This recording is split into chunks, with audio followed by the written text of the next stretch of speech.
Good morning, everybody. My name is Yseult O'Driscoll, and you're very welcome to the Hugh Lane Gallery series of online talks. I'll be talking to you today as part of the Coffee Conversation series. It's a pity we can't meet in person, but unfortunately, the coronavirus restrictions have meant that the galleries had to close its doors temporarily. But I'm delighted to be able to give this talk remotely.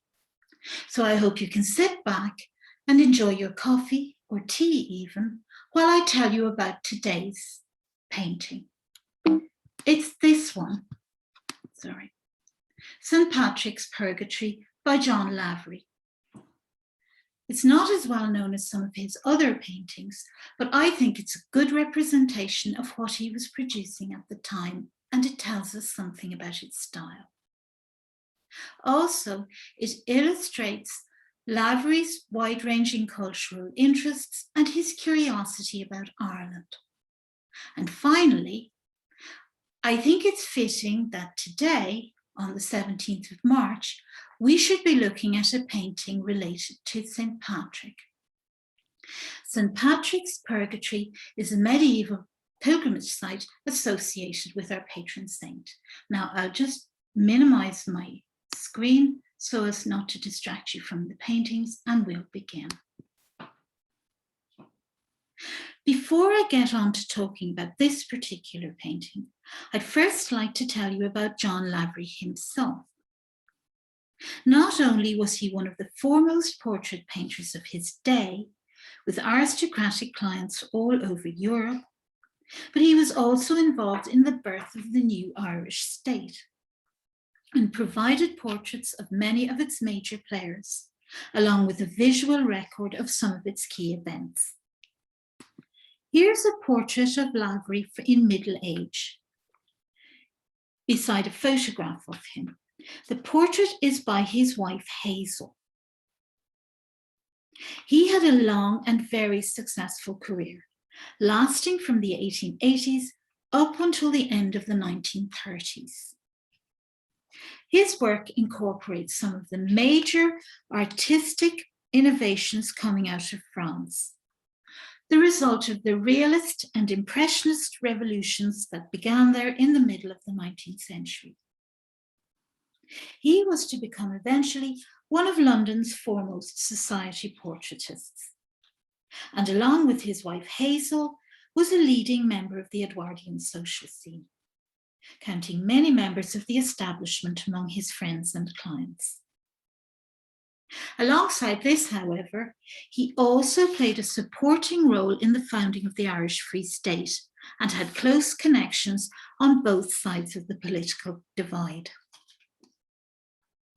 These achievements are all the more significant when you consider that Lavery had what you might call an inauspicious start in life. He was born in Belfast in 1856. His father was a failed publican who sadly drowned when John was 3, after the ship taking him to America in search of a new beginning sank off the coast of Wales. His mother died soon afterwards, and he had to be taken in by relatives, first in County Down and then in Glasgow. When he was 17, Lavery got a job as an apprentice to a photographer in the city, and this gave him his first taste of the art world. He was determined to become a painter, so he took art lessons at night. At the same time, he set up his own studio, and when his premises were destroyed by a fire, he used the insurance money to go and study in Paris. Paris in the late 19th century was at the centre of the art world, and Lavery was following in the footsteps of many others who had gone there to advance their artistic education.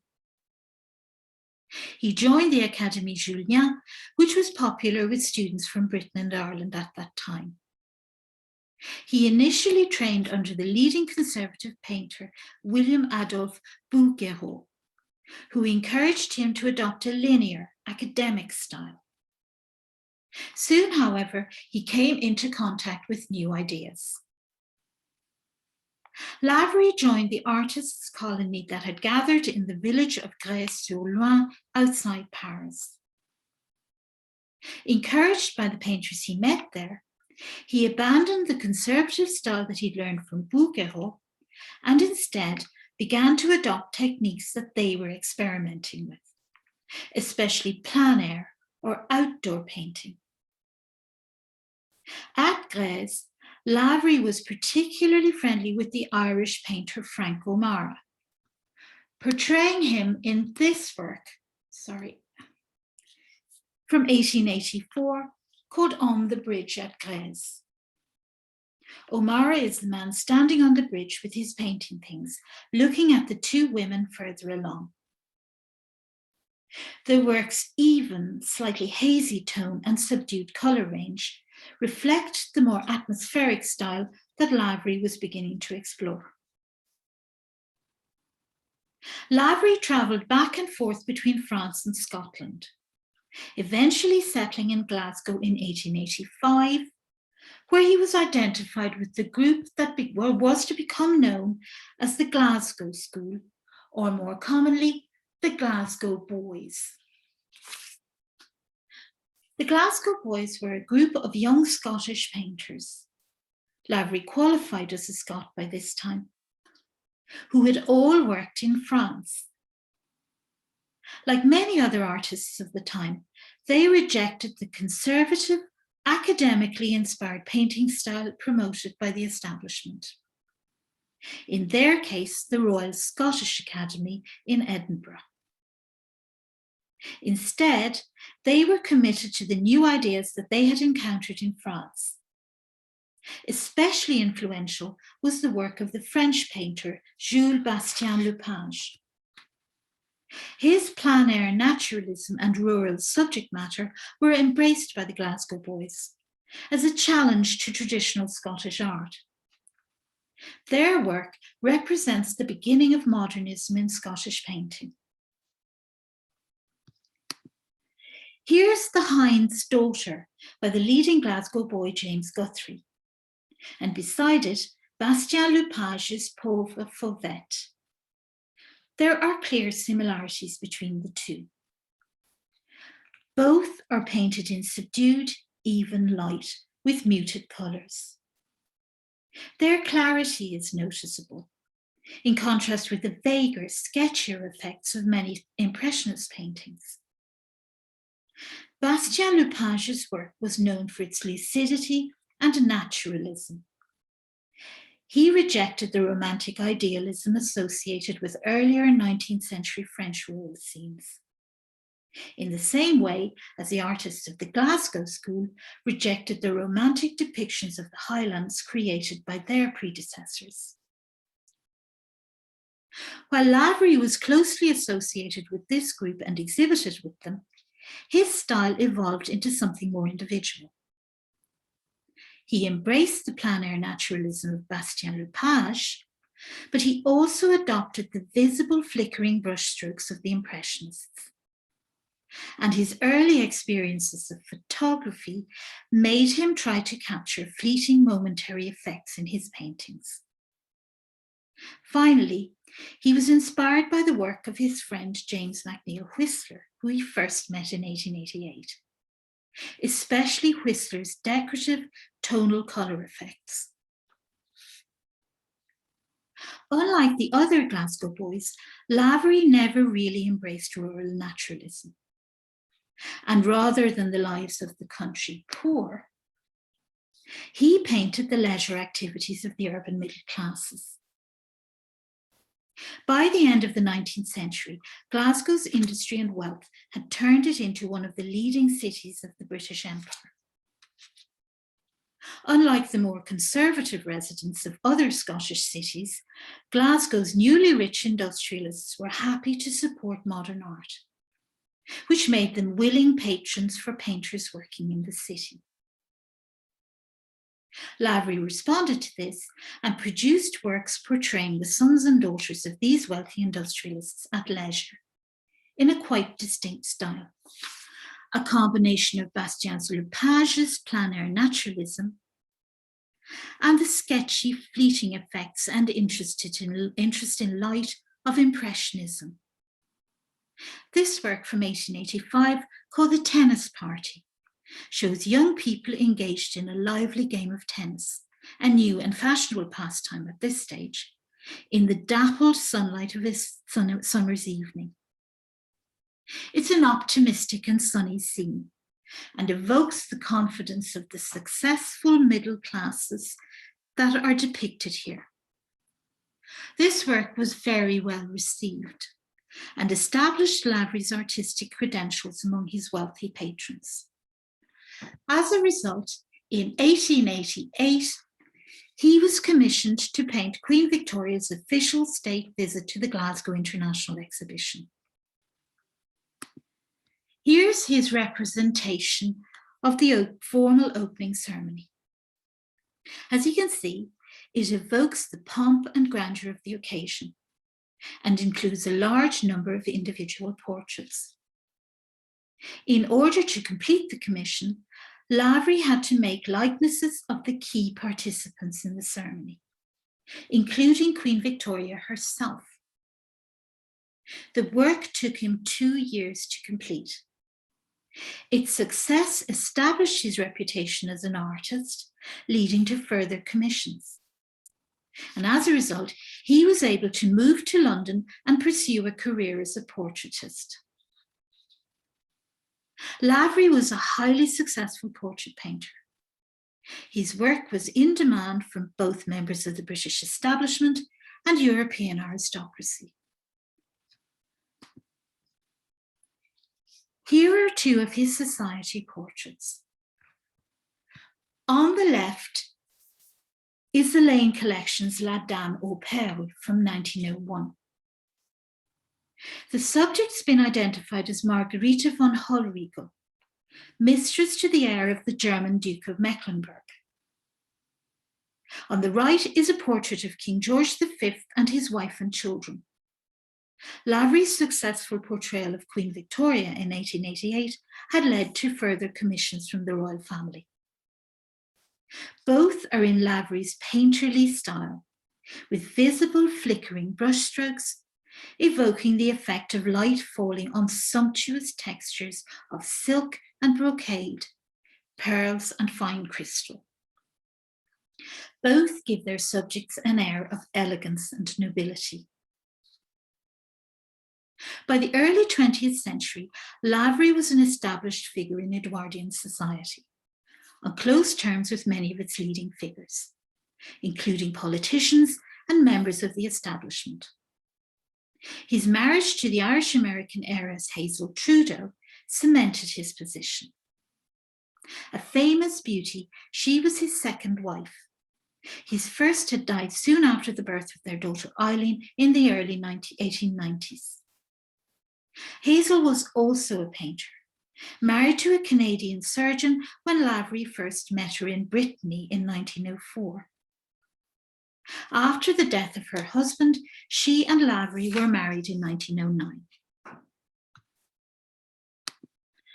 30 years younger than him, Yseult was profoundly important to Lavery.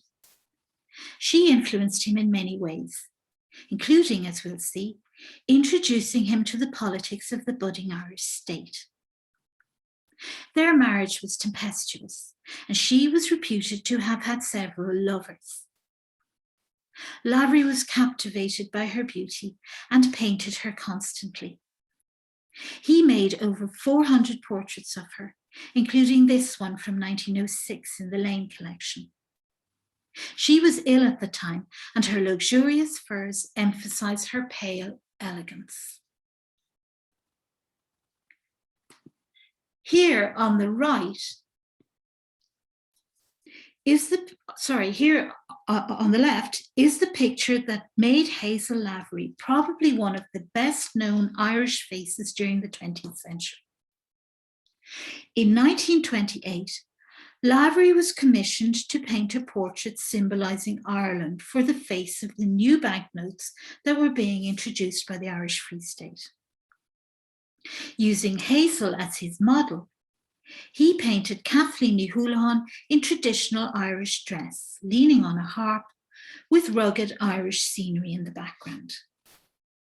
This portrait appeared on the country's banknotes in some form or other up until the 1990s. The outbreak of the First World War in 1914 led to the dismantling of the Edwardian art world. Lavery was appointed official war artist in 1917, but ill health meant that he was unable to go to depict the front. So he concentrated on the home front instead. He did, however, produce some very striking works, such as this painting of a convoy.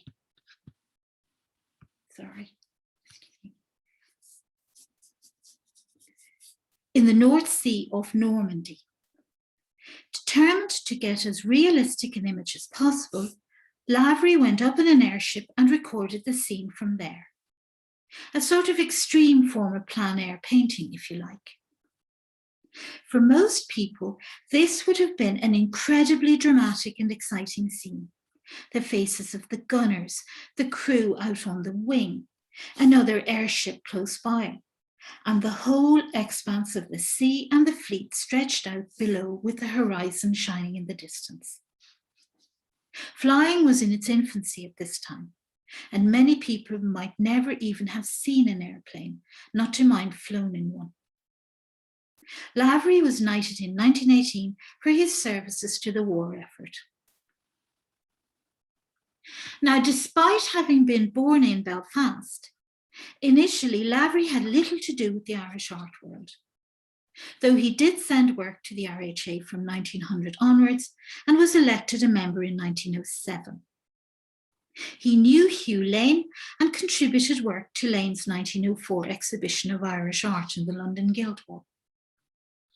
However, his involvement with the country remained slight until his marriage to Yseult in 1909. As an Irish American, she was sympathetic to the cause of Irish independence. Through her, Lavery became increasingly interested in Irish affairs and became close friends with several nationalist politicians, including Arthur Griffith and Kevin O'Higgins. However, he was also on close terms with several British political figures, such as Winston Churchill, who lived close to the Laverys in London. Lavery painted portraits of public figures on both sides of the Irish political divide. As well as Churchill, for example, he painted the leading Ulster Unionist Edward Carson, along with John Redmond, leader of the Irish Parliamentary Party, and Eamon de Valera as well. You can see their portraits here. He and his wife also played a supporting role in the Anglo-Irish treaty negotiations in 1921, putting up members of the Irish negotiating party in their house in London and hosting dinners for them. He also painted several significant events connected with the struggle for Irish independence, bringing them to the attention of international audiences.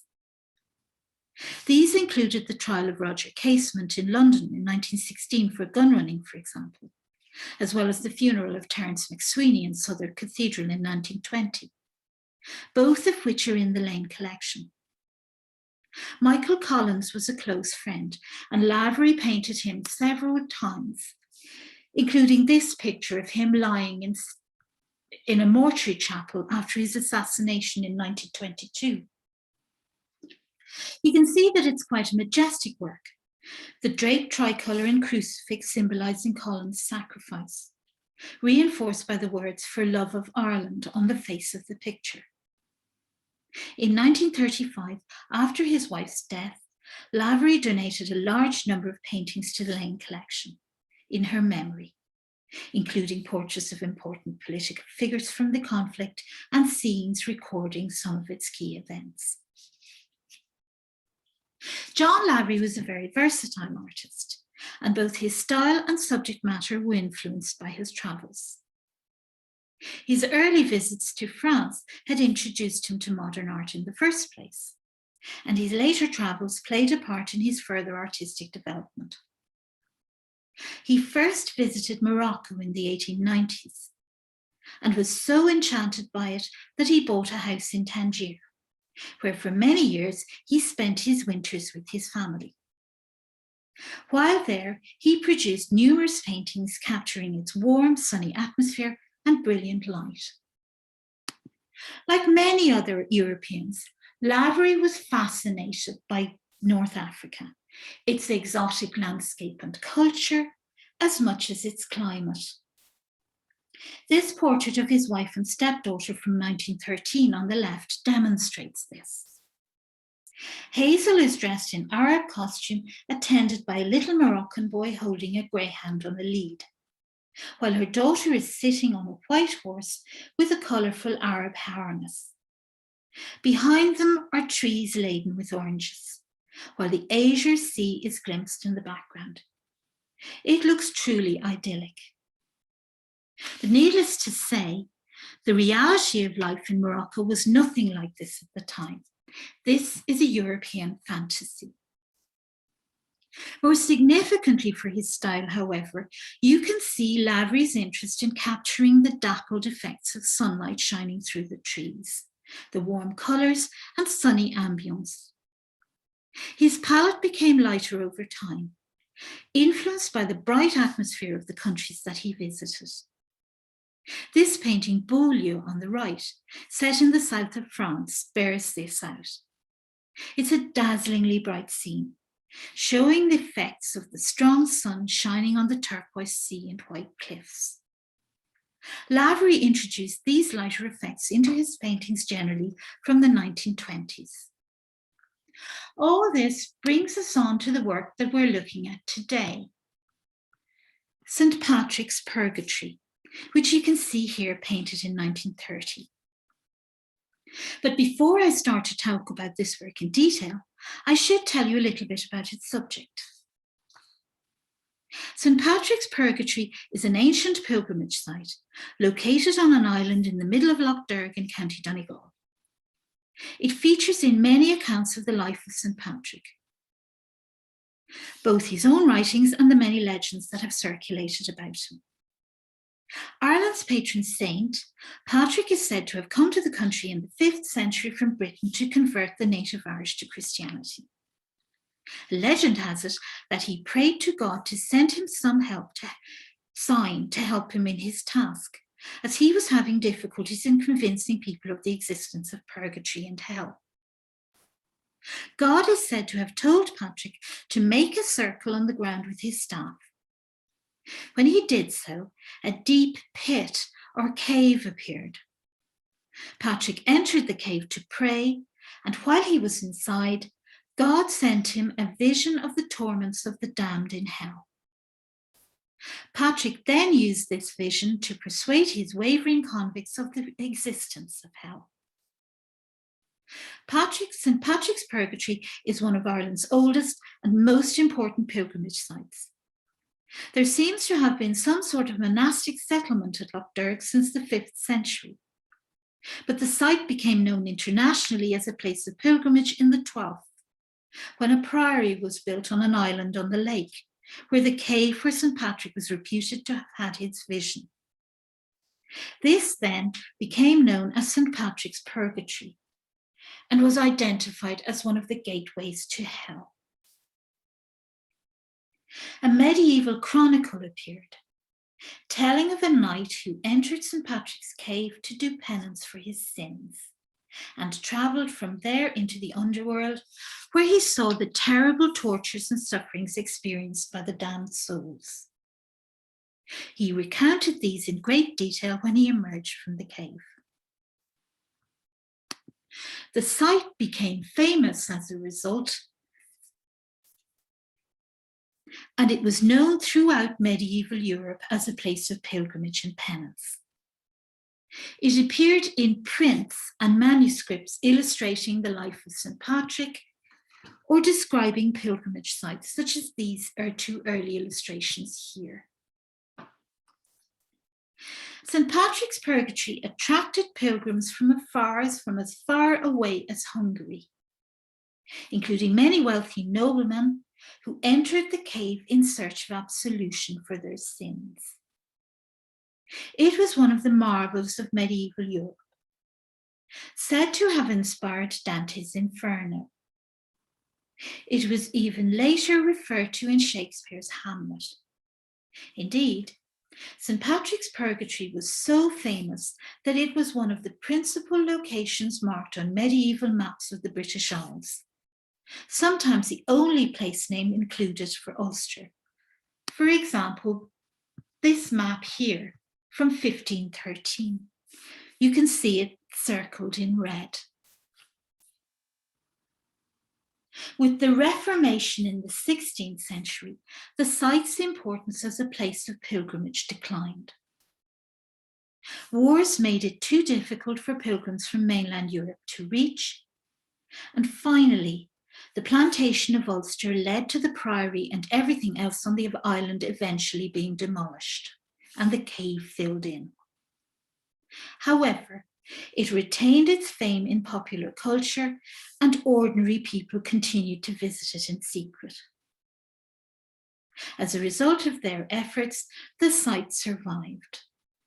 At the beginning of the 19th century, a new church and priory were built on the island, and St. Patrick's Purgatory was officially recognised once more as a place of pilgrimage, which it was at the time Lavery visited and still is today. It's known as a place of penance and hardship, with a 3-day ordeal of prayer, fasting, and all-night vigils. Pilgrims were obliged to walk barefoot across rough stones throughout, often moving along on their knees, or standing to pray with their arms outstretched, as if nailed to the cross. Lavery first heard of St. Patrick's Purgatory from his friend Shane Leslie, a writer and diplomat who had been born in Monaghan, not too far from Lough Derg. When he was in Northern Ireland in 1928, Lavery decided to visit the pilgrimage site to paint it. So he wrote to the prior in charge, who agreed to let him come. And in August 1929, he travelled to the island, staying at the priory for a few days. Because he wasn't a pilgrim, he was allowed to keep his boots on, unlike the pilgrimage participants who went barefoot. Lavery had preconceptions of the place before he visited. It seems that he went there expecting to see something akin to a timeless rural peasant scene. But he was disappointed. Instead of picturesque peasants, he found what he called everyday types one would see on the streets of Belfast or Dublin. He said he wanted to paint the pilgrims in their devotions, and above all, plodding through the mud and rain, but alas, the rain came after I left. His visit was in the middle of August, during unusually fine weather, and, as he wrote later, he was worried that his painting would look like a crowded summer resort, making Purgatory a thing to long for. Lavery did try to present as real a picture as he could of what he saw there, however, apart from introducing the rain. He made several sketches while on the island, 2 of which he later sent to Father Leonard, the prior who had hosted him. You can see them here. He completed the finished work the following year, when he was staying in Cannes, which is probably a bit incongruous given its subject. He then exhibited it at the Royal Academy in 1930. As you can see, it's painted in the lighter, more colourful style that Lavery adopted as his career progressed, with sketchy visible brushstrokes and patches of red scattered around the canvas to animate it. It's actually quite a lively, busy scene, full of detail. The bell tower in front of the church in the background marks the site of the original cave, which was said to be the entrance to Purgatory before it was filled in. Lavery has inserted a large statue of St. Patrick into the foreground to identify the painting's subject and act as an anchor for the various groups of pilgrims circulating around. The circular structures that they're walking around are called St. Patrick's beds. They're said to be the remains of the original beehive huts occupied by the monks who lived there during the Middle Ages. The pilgrims moved around these either barefoot or even on their knees while saying their prayers. You can see details of the painting here, showing, for example, pilgrims moving around one of the beds, some kneeling down to pray. There are both men and women, and they seem to be of all ages.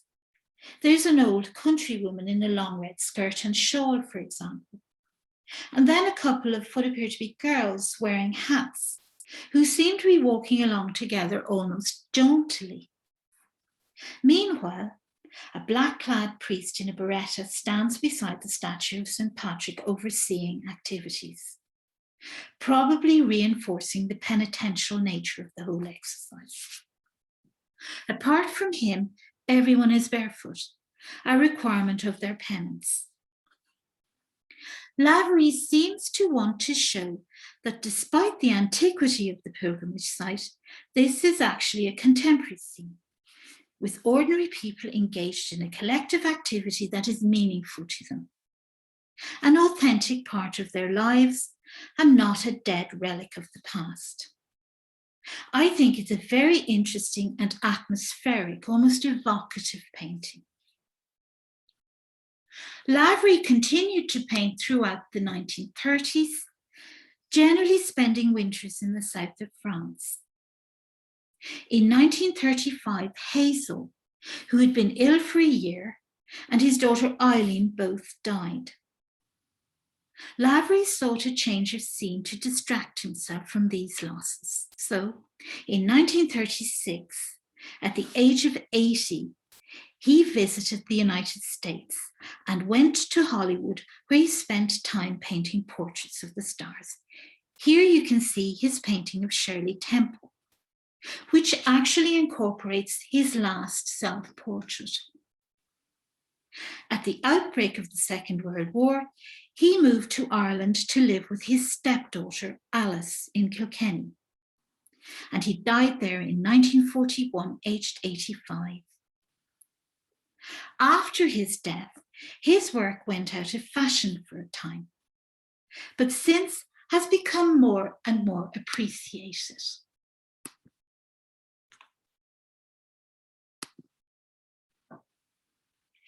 So there you have the story of St.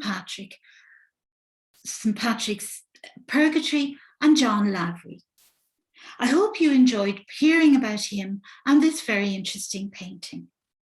Hopefully you'll be able to go back and visit the gallery when it's safe to do so again, and maybe even see this painting and see what you think of it yourselves.